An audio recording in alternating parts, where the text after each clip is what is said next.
vous plaît, ne me jetez pas, je ne veux pas mourir.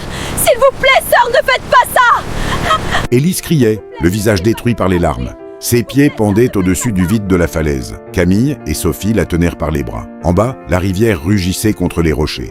Qu'est-ce que je vous ai fait? Pourquoi me détestez-vous autant? Camille la regarda avec mépris. Tu aurais dû disparaître depuis longtemps. Sophie serrait les dents sans la regarder. Camille approcha sa bouche de l'oreille d'Élise. Tu les as tout assez. Tu te crois la préférée de papa?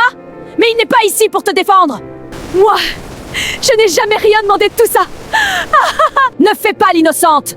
Tu profites bien de la préférence de papa. Sœur, par le sang que nous partageons, ne faites pas ça. Mais elles la lâchèrent.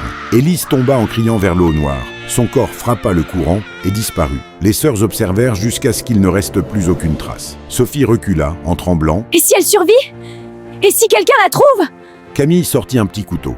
Elle se fit une légère entaille à la main sans hésiter. Elle tâcha un morceau du tissu de la robe d'Élise. Personne ne survit à cette chute. Et s'il demande, c'était un loup. C'est ce que nous dirons à papa. Dans quelques jours, il l'aura oublié. À la hache, Gabriel coupait du bois dans la cour. Claire l'observait depuis la porte, les bras croisés. Camille et Sophie arrivèrent en courant, en pleurs. Père. Gabriel lâcha la hache. Que s'est-il passé? Où est Élise?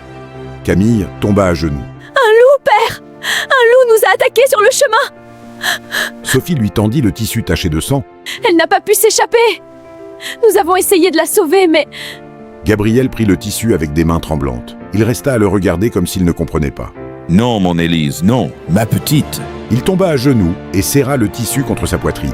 Ses cris de douleur remplirent la hache. Claire ne bougea pas de la porte. Son visage ne montrait rien. Elle se contentait d'observer. Gabriel se releva brusquement. Où était-ce? Où l'ont-ils attaqué? Près de la falaise, père. Sur le vieux chemin. Papa, n'y va pas. Le loup peut être là. Mais le vieil homme ne se retint pas.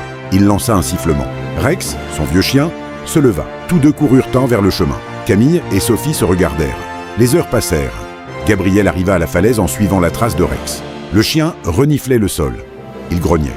Il tournait en rond. Gabriel regarda autour de lui. Des marques sur la terre, des empreintes, de l'herbe arrachée. Ce n'était pas un loup. Il s'approcha du bord. Il regarda vers le bas. La rivière noire coulait entre les rochers. Cette chute. Personne ne survit à cette chute. Gabriel tomba à genoux. Il serra le tissu ensanglanté contre sa poitrine.